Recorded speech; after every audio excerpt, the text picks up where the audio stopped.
Labas, šiandien pabandysim atlikti battery health testą automobiliui Tesla Model 3, pravažiavusiam jau apie 50 000 kilometrų. Nuo pirmos registracijos praėjo kiek daugiau nei 2,5 metų, tai bus labai įdomu pamatyti, koks rezultatas. Pirmin, norėjau jį atlikti, nes automobilis jau yra pravažiavęs beveik 50 000 kilometrų. Tai pas mane 22 metų Model 3 Standard Range yra ir jis su LFP baterija.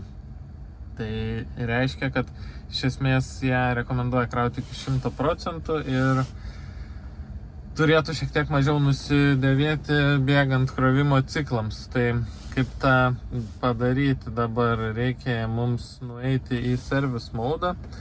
Kad ten patektume, mums reikės paspausti ant Model 3 ir palaikyti 5 sekundės. Tada išlindusiame lange įvesti service slaptažodį, tiesiog service ir spaudžiam OK. Gaunam pranešimą, kad nedaryti ko nereikia. Galima sukelti problemų. Tai gerai. Ir service mode esame dabar. Tai bus išjungti visi ventiliatoriai. Raudonas outline'as aplinkui. Ir mums domina high voltage HV system. Tai battery health rodo minusiukus, nes turbūt niekada nebuvo darytas, tai va dėl to man ir įdomu atlikti šį testą. Ir pradžiai mums reikia, kad būtų išjungtas Sentry ir krautumėmės nuo bent jau 6 kW, tai pas mus 11 įjungtas. Ir reikia atkreipti dėmesį, kad testas gali užtrukti net iki 24 valandų. State of charge, iš esmės, kiek pakrauta baterija dabar prieš atliekant testą, turi būti nedaugiau 50%, tai pas mus 6%. Summon Sentry Mode, Cabin Overheat Protection, Automatic Preconditioning turi būti išjungta. Ir nereikėtų su automobiliu nieko daryti. Tai reiškia nei ten eiti, nei per appsą kažką daryti. Per appsą iš vis rodys, kad automobilis yra service mode. Ir tiesiog leisti pabaigti testui. Nes jeigu bus interruptintas testas, tai iš esmės neparodys rezultato. Reikės iš naujo bandyti vėl iškrauti bateriją ir pakrauti pilnai. Tai kaip tai vyks? Pats automobilis įjungs fenus visų galingumu, iškraus bateriją iki 0. Tai čia iš esmės pravartu tą pradėti jau esant nedideliai baterijos likučiui, pas mane 6%. Ir tada pakraus pilnai ir pasižiūrės, palygins, kiek nuo naujos baterijos degradavo iš esmės procentų. Tai 100% reikštų, kad automobilis yra kaip naujas, niekas neprarasta. Na, o ten jeigu bus kažkokie 95, tai sakykime 5% baterijos degradacija. Health testą. Start. Turi būti pažymėtas ir run. Kad galėtume paleisti, mums reikia unlockinti gateway. Tai tokia procedūra, kai turi būti atlikti visi šitie parodyti veiksmai. Automobilis park režime, pavaroje, turi būti raktas, na, tai tarkim telefonas.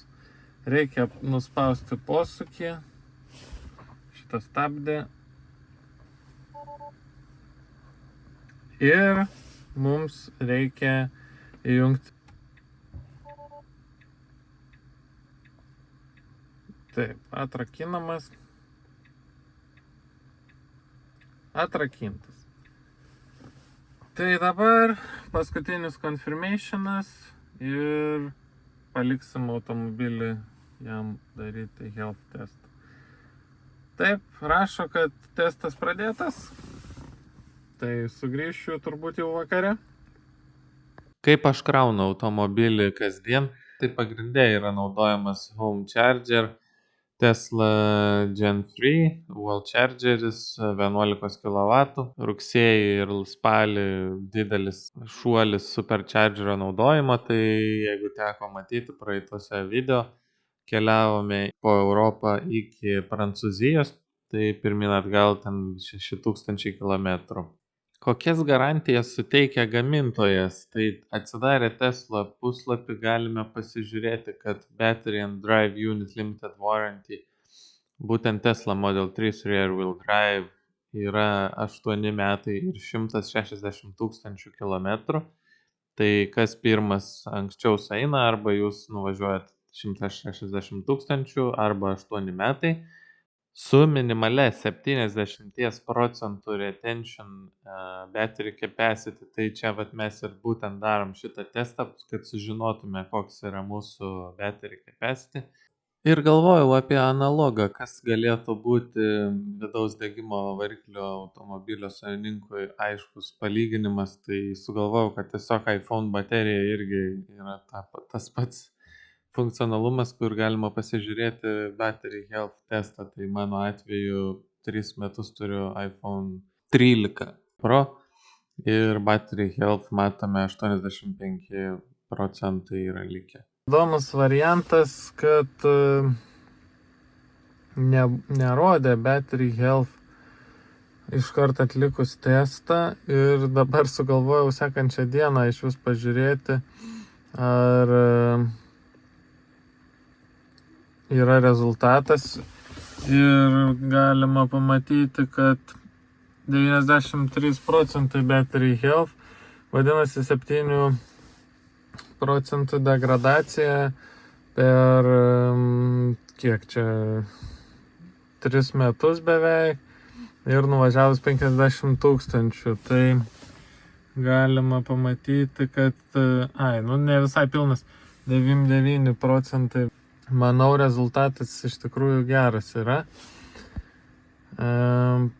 Tai šitam kartui tiek. Jeigu pažiūrėjai iki čia, paspausk like ant video, parašyk komentarą, jeigu bandysi atlikti battery health testą savo automobiliui. Labai įdomu, koks bus tavo rezultatas. Ir taip pat gali palikti komentarą, ką norėtum pamatyti sekančiuose video.